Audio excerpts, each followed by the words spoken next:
The marble floor of the Sungjin Tower lobby was cold against Imani Bakersfield's knees, and the security guard's hand was still gripping the back of her neck, like she was a stray cat that had wandered into a place too clean for her.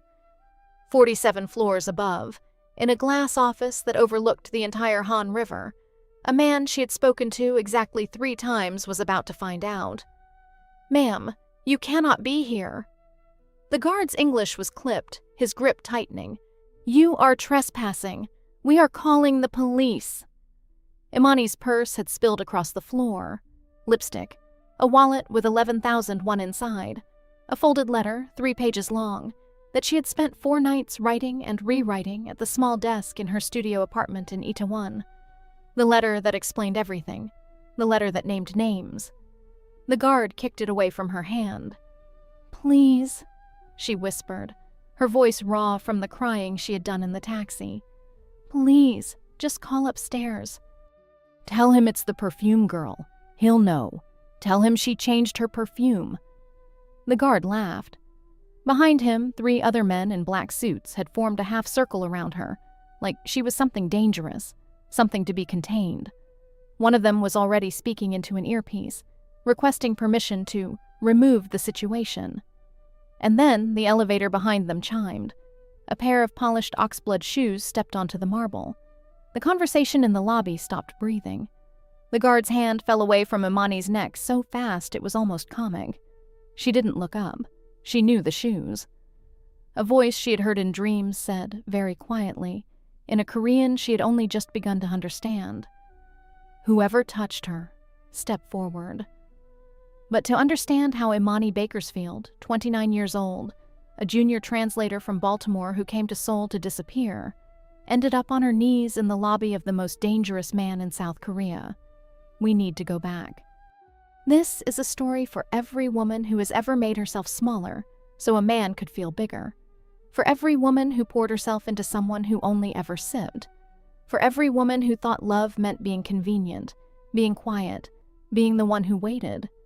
If that has ever been you, if you have ever changed a single thing about yourself just to be noticed, and then hated yourself for the noticing, I need you to stay with me. Because what happened to Imani in Seoul wasn't a rescue. It wasn't a fairy tale. It was a reckoning.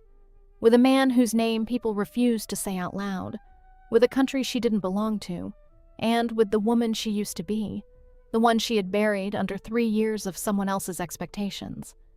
Before we go any further, do me a favor. Hit that subscribe button, and in the comments, tell me, what's the one thing you changed about yourself for someone who never deserved it?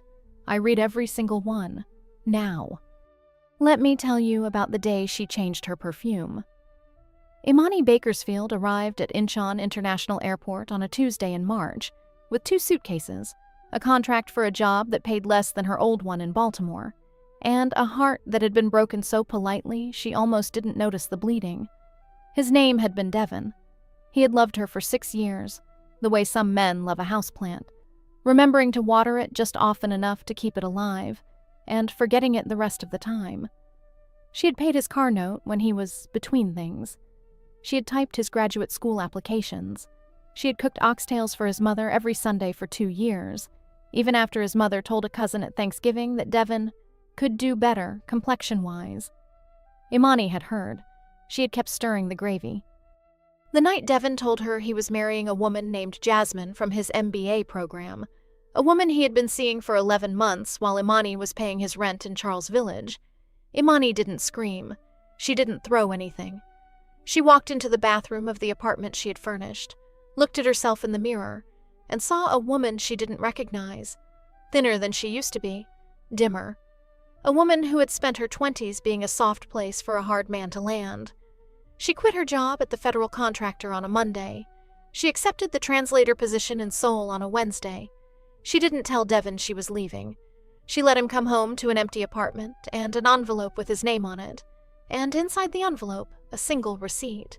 Every dollar she had ever spent on him, totaled $41,216. She did not ask for it back. She just wanted him to see the number. Seoul, in the beginning, was a held breath. She worked at a mid-tier law firm called Hanman Legal Partners.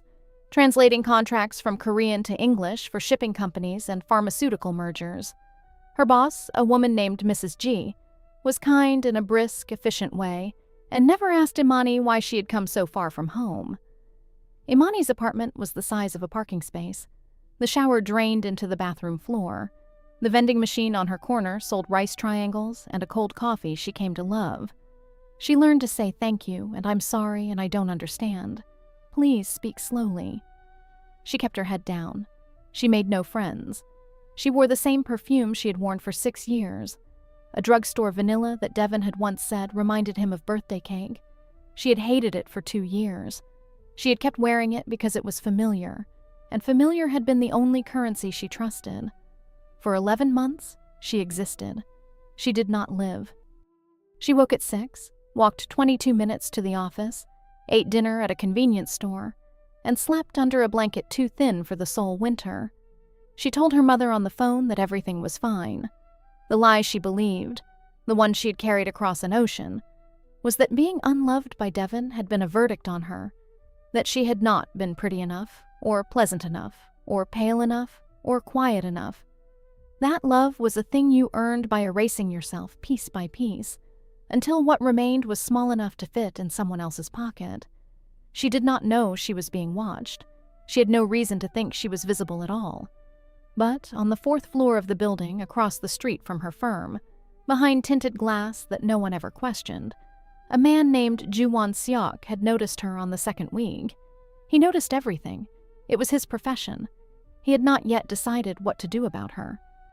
The day Imani changed her perfume was a Thursday in February, almost a year to the day after she had landed in Seoul. She had walked into a small department store in Myeongdong on her lunch break, not looking for anything in particular, and stopped at a counter where a young woman was spraying paper strips. The bottle was square, heavy, the glass the color of dark honey. The scent was nothing like vanilla. It was smoke and bergamot and something green underneath, something alive. The saleswoman called it the scent of a woman who has finished apologizing. Imani laughed for the first time in months. She spent 84,000 won, almost a full day's pay, on the smallest bottle. She put it on in the elevator going back up to the office. That afternoon, walking home, she felt different, taller. She passed a small coffee shop on Sejongdero she had walked past 100 times, and, for no reason she could name, she went inside. There was one seat left at a small table by the window. A man was already sitting at the other chair, reading something on his phone. He looked up when she hesitated. "You can sit," he said in English. His voice was low and unhurried. "I am leaving in 10 minutes. She sat. She ordered a coffee. She did not look at him. He did not look at her either at first. He just sat, reading. His hands were unusual. Long fingers, a thin silver ring on his right thumb, a faint scar across the knuckles of his left. He wore a black turtleneck and a charcoal coat that fit him the way coats fit men in old French films. There was a quietness around him that made the rest of the cafe feel loud. When the barista brought her coffee, the man finally looked up. "Your perfume," he said. "It is new." Imani froze, the cup halfway to her mouth. "Excuse me?" He studied her then, not the way men in Baltimore had studied her, measuring, ranking, considering, but the way someone reads a page in a book they have been waiting to finish. "Forgive me," he said after a moment. "It was not my place. I have seen you before. You walk past my window every morning at 7:43. For 11 months you wore something sweet. Vanilla. Today, something else." He paused. "It suits you better." She should have been afraid. A stranger who had been counting her mornings. In any other version of her life, she would have stood up and left. But she had spent 11 months invisible, and the first person to admit to seeing her had done it with a sentence that felt less like surveillance and more like witness. "Who are you?" she asked. "Seok Joo-won." He did not extend a hand. "I have an office across the street from yours."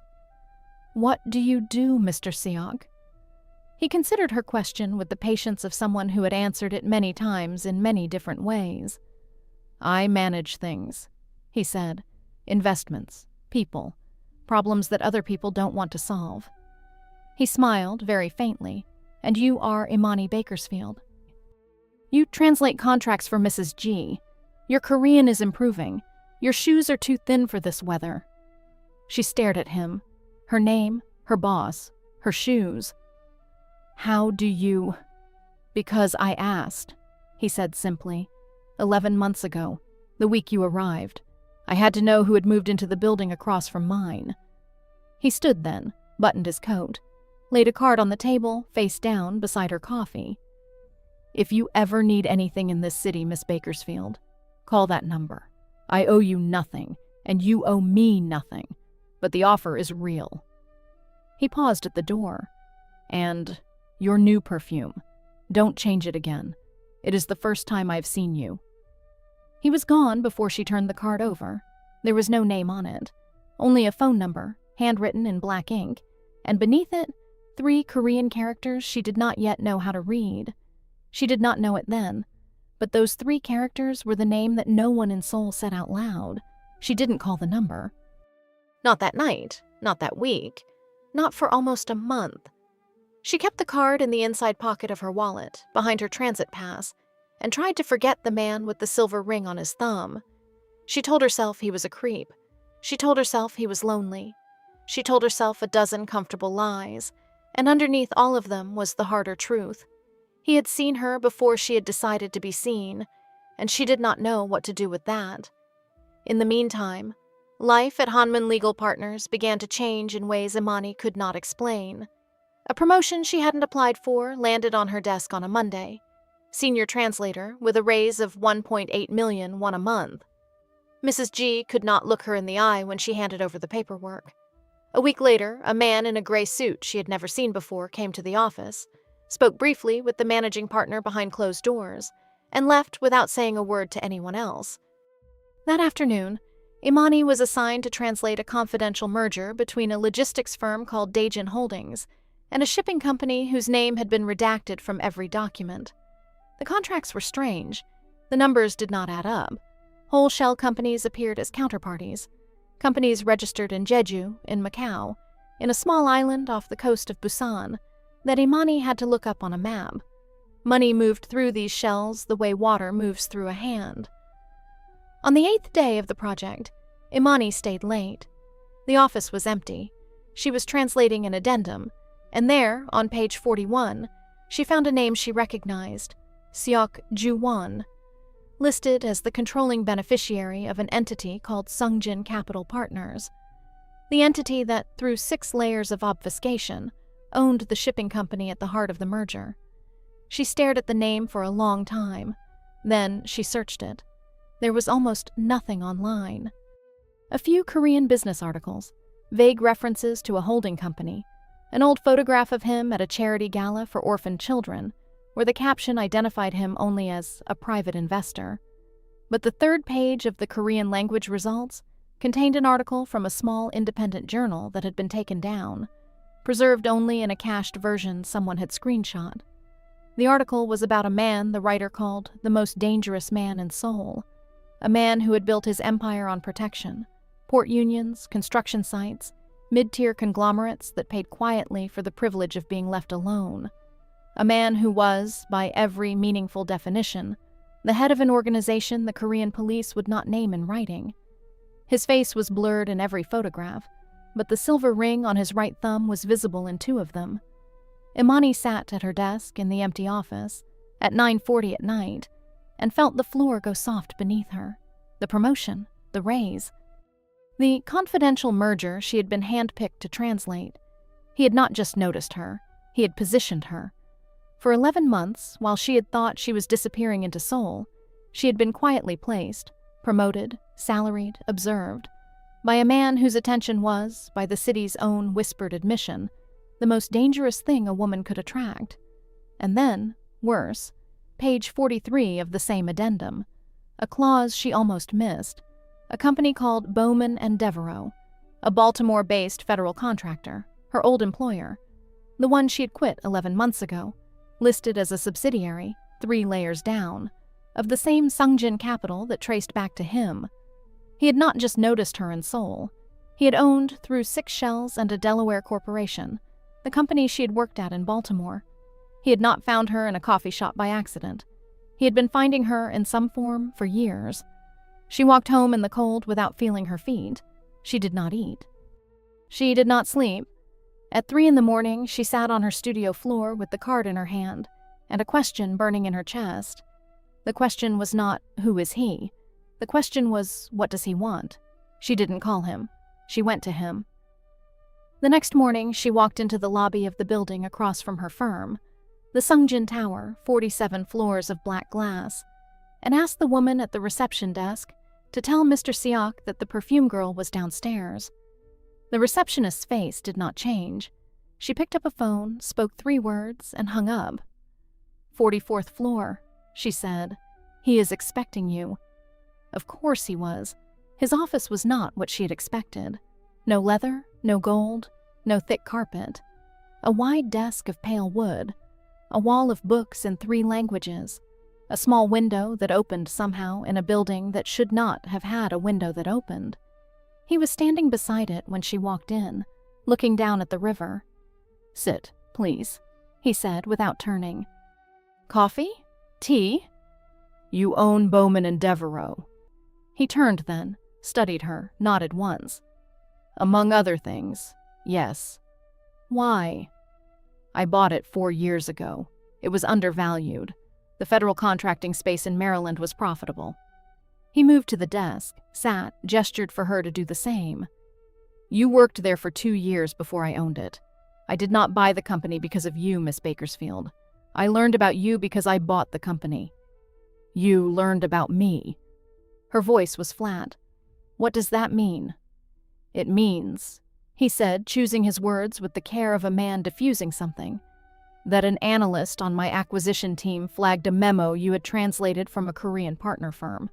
The Korean was unofficial, informal, and you had captured a nuance that 3 professional translators had missed. I read your work for 6 months before I read your name." "That is not an answer." "No," he agreed. "It isn't. The full answer is harder. When your name came across my desk again, 11 months ago on the Hanmun legal hiring list, I made certain you got the position. I made certain your salary was raised. I made certain you were given work that would not bore you. I did not approach you. I did not interfere with your life. I waited." "For what?" "For you to look up." His eyes did not leave her face. "And one Thursday, in a coffee shop, you did." She sat very still. Her hands were shaking. "You're a criminal," she said. He did not flinch. "I am many things. The word depends on which government you ask." The article said many things." He leaned forward, his forearms on the desk. "Miss Bakersfield, I will tell you the truth because I respect you and because lying would insult both of us. I run an organization. It is older than I am. It does work that the formal economy refuses to do, and it protects people the law does not protect, and it does some things, yes, that are not legal. I have killed 2 men in my life. Both of them deserved it. I will not pretend otherwise." Imani felt very cold. "Then why am I here?" "Because you are in danger now, and that is my fault." His voice was quiet. "Yesterday, you searched my name from your office computer. That computer is monitored by Hanmun. Hanmun is, as of 3 months ago, partially owned by a man named Min Tae-hyuk, who is a rival of mine. He will know by tomorrow morning that a woman in his building looked up my name. He will conclude that you are working for me. He will act on that conclusion." "What does that mean, act?" "It means," he said, "that by Monday you will be either inside this building under my protection, or you will be missing." He paused. "I am not asking you to be with me, Imani. I am offering you tools. I will move you to a safe apartment. I will retain a lawyer for you. I will give you a phone that cannot be tapped, and a man at your door who will not sleep. If you choose, I will help you leave Korea tonight, and you will never see me again. That is the honest offer. There is no trick in it." "And the cost? The truth?" He almost smiled. If you stay knowing who I am. You stay seeing what I do. You do not get to pretend later that you did not know. That is the only cost. Everything else is mine to pay." She looked at him for a long time. "And what do you want, Mr. Seok? From me?" He did not answer right away. When he did, his voice was rougher than it had been all morning. "I want you to keep changing your perfume," he said. "I want you to keep looking up. The rest is yours to decide." She stood. She walked to the window. 44 floors down, Seoul went about its morning, and a woman from Baltimore stood in a glass office and felt, for the first time in a long time, like she was the one being asked. "I'll stay," she said, "but you do not decide for me again. Not the apartment, not the lawyer, not the perfume. You ask." I answer, "That is the deal." He stood. He bowed very slightly, with a formality she would later understand was the highest courtesy he knew how to give. "That is the deal," he said. The first thing Imani did was not run. The second thing she did was file a police report, not against Joo-won, against Min Tae-hyuk.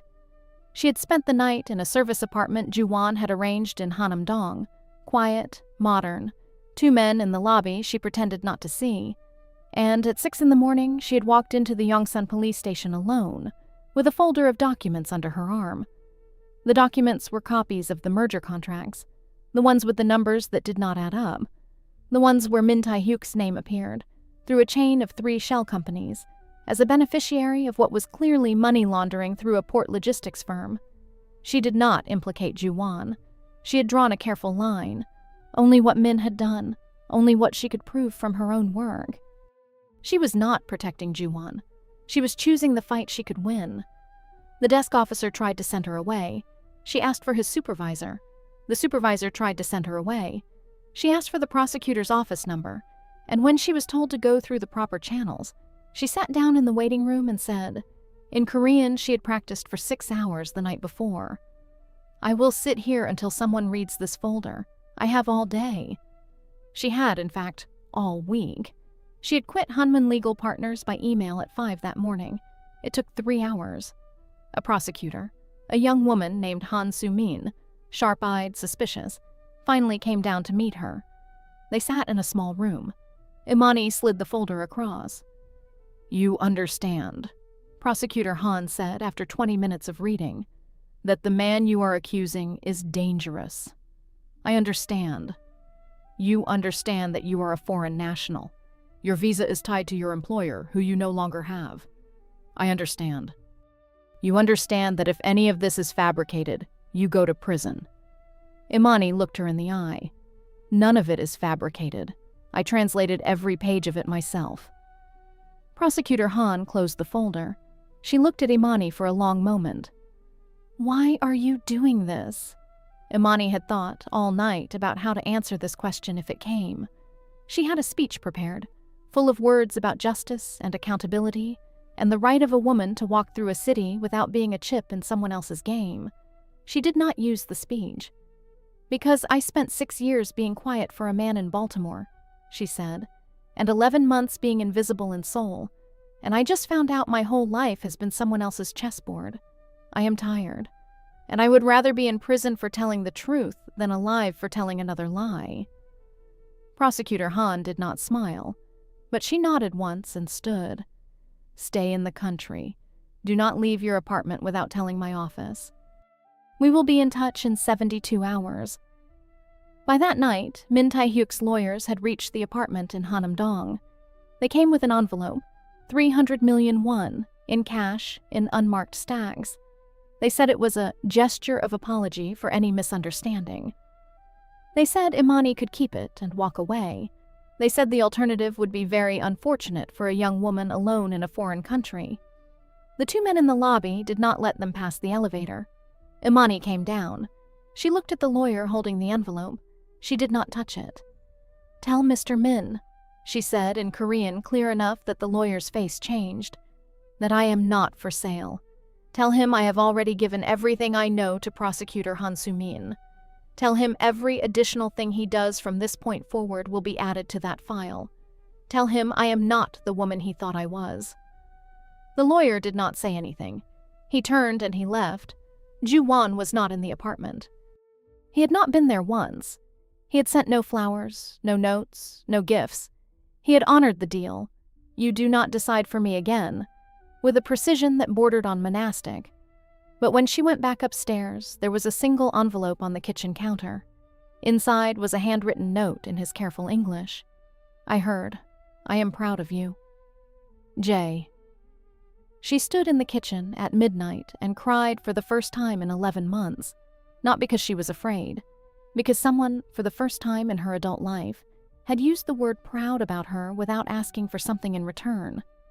Before I tell you what happened in court, and what Min Tae-hyuk did 3 days before the hearing, do me one favor. If this story is hitting something in your chest, hit that like button. Tell me in the comments, have you ever told the truth when it would have been easier and safer to take the money? I want to know. The hearing was on a Tuesday in May. Prosecutor Han had moved faster than anyone in the Yongsan office expected. The folder Imani had handed over was the missing piece in an investigation that had been stalled for 2 years. A port corruption case the prosecutor's office had been quietly building against Min Tae-hyuk and a cluster of customs officials. Imani's translations gave them the link. The numbers tied a route through Busan to 3 offshore accounts in Min's name. The case went from cold to indictable in 11 weeks. Min Tae-hyuk's lawyers tried everything. They filed a motion to have Imani's testimony excluded as the testimony of a foreign national with a personal grievance. It was denied. They tried to have her deposed remotely, hoping she would not appear. She appeared. They tried, on the day before the hearing, to have her work visa revoked, a quiet phone call to immigration that should have worked. It did not work. A woman named Mrs. G, who had been Imani's boss at Hanmun, came forward of her own accord with a letter confirming the authenticity of every document Imani had translated. Mrs. G had, it turned out, been waiting for someone brave enough to do what Imani did. Imani took the stand at 10:15 on Tuesday morning. She wore a simple gray suit she had bought herself with her own money, not Joo-won's. She wore the perfume. She did not look at Min Tae-hyuk when she sat down. She looked at him when she spoke. For 2 hours and 40 minutes, she walked the court through every document, every shell, every transfer. She did it in Korean for the first 90 minutes, slowly, precisely, with a confidence that startled even Prosecutor Han. When Min's lawyer tried to confuse her with a question about a 2022 transfer that had nothing to do with the case, she paused, looked at him, and said in English, "You are asking me about a different shell company. Please ask me about the one you were charged with." The gallery laughed. The judge did not stop them. Min Tae-hyuk had not looked at her once during her testimony. When the prosecutor finished her closing remarks and the court adjourned for the day, he stood to leave through the side door. Imani stood too. She walked deliberately into the aisle between them. He had no choice but to stop. He was a tall man, 61, gray at the temples, with the kind of soft, well-tended face that had never been told no. He looked at her like she was a piece of paperwork that had been filed in the wrong drawer. "You have made a serious mistake, young lady," he said quietly in English. "Mr. Min," she said just as quietly.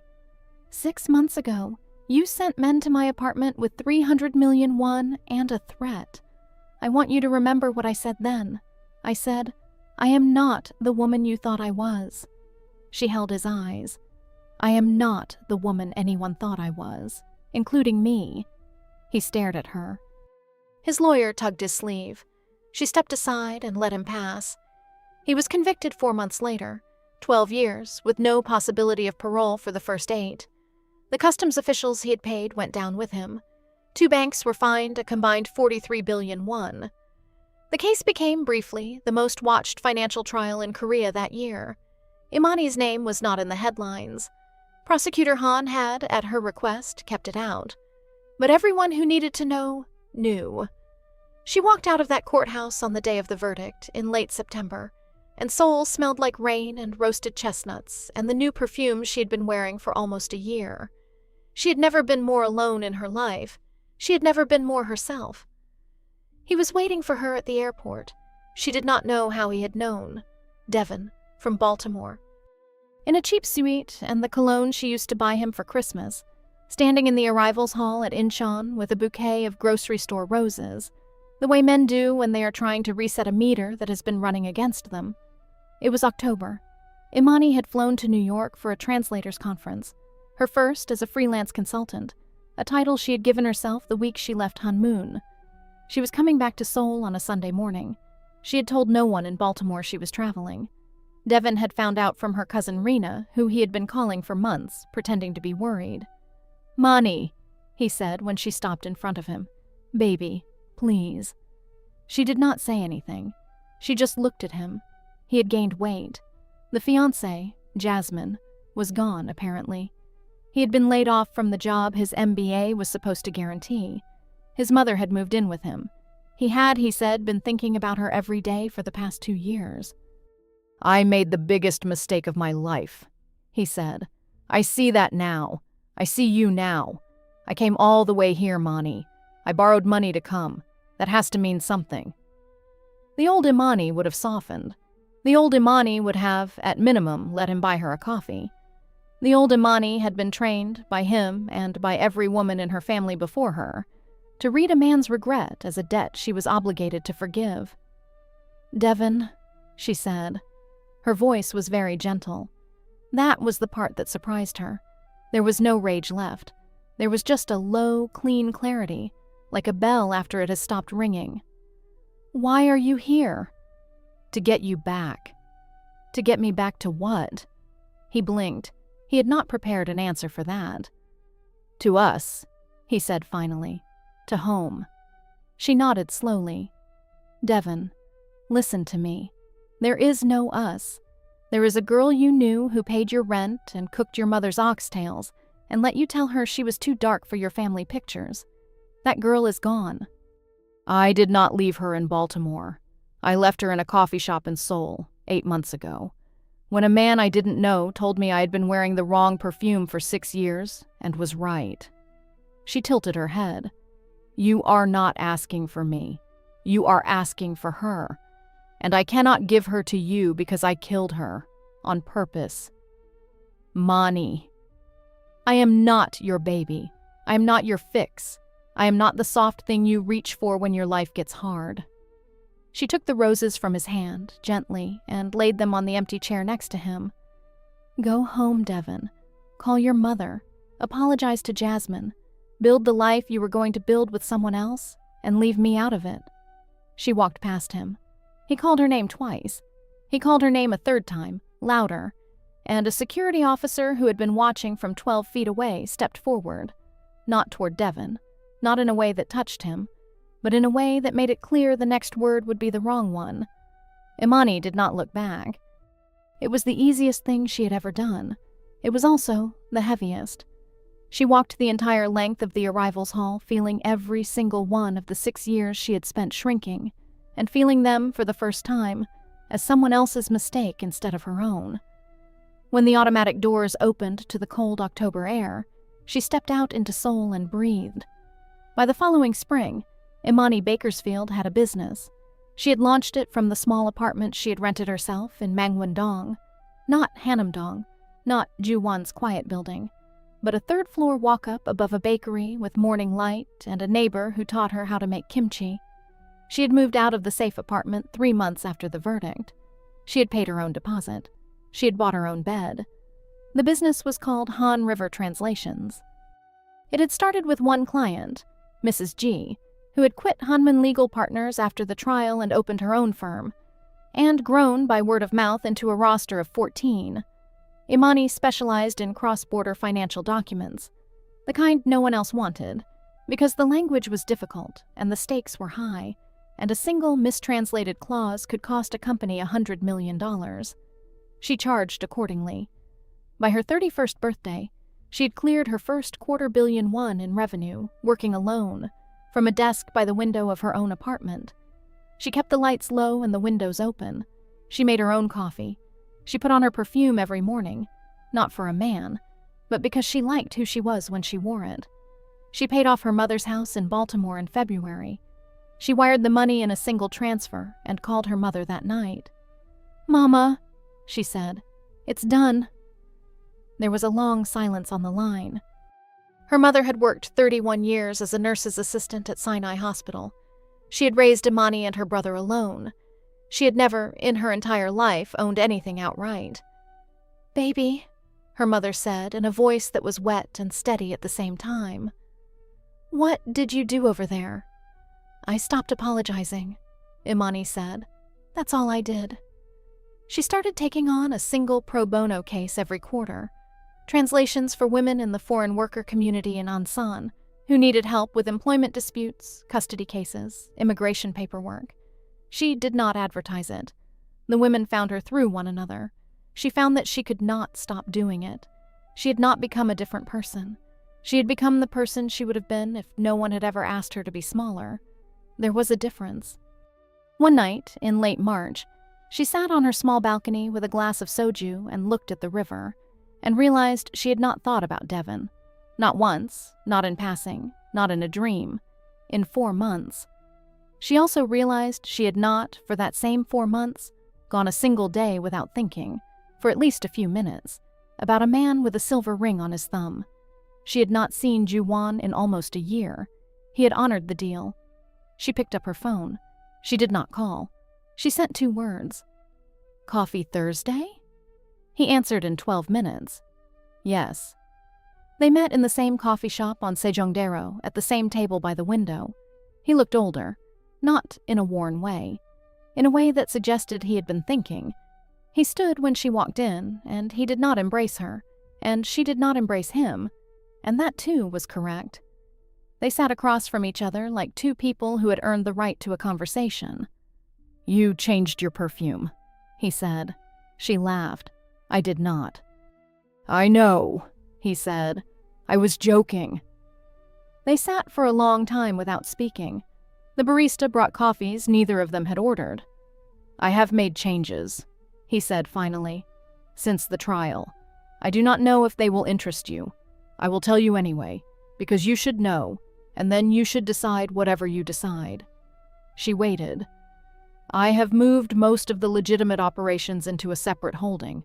Sungjin Capital is now an investment firm, only. The other work, the older work, I have begun to divest from. It will take 3 more years, perhaps 4.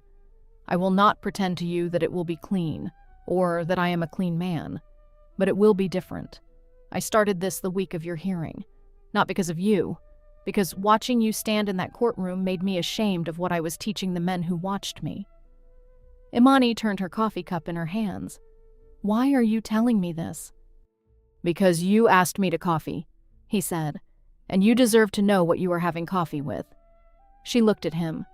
"Joo-won, I am not here to fix you. I am not here to be the reason you change. I have done that work in my own life, and I will not do it in someone else's." "I know," he said quietly. "That is why I am telling you now, instead of in 6 months." "What do you want from me?" He thought about it. He took his time. She had come to love, about him, the way he refused to lie quickly. "I want to know you," he said, slowly, with your terms. "I want to take you to a market in Jeju where they sell tangerines in November. I want you to meet my mother, who is 73 and difficult, and reads 3 newspapers a day and would like you very much.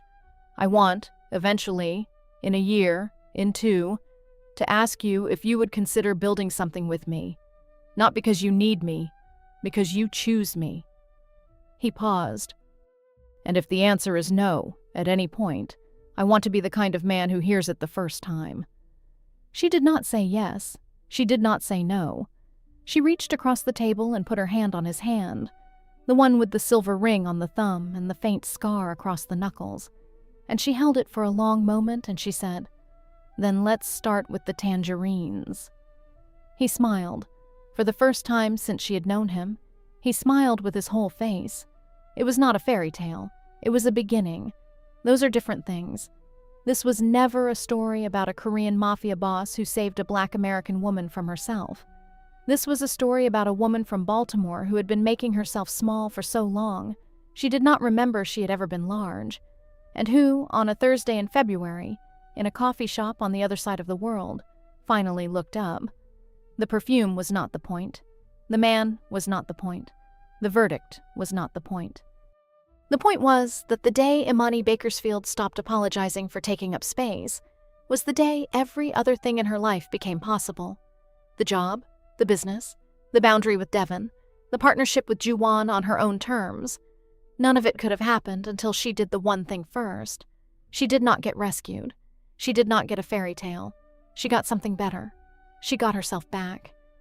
If you have ever poured yourself into someone who only ever sipped, if you have ever changed your perfume to be noticed by a man who never deserved your scent in the first place, I want you to do one thing for me before you close this video.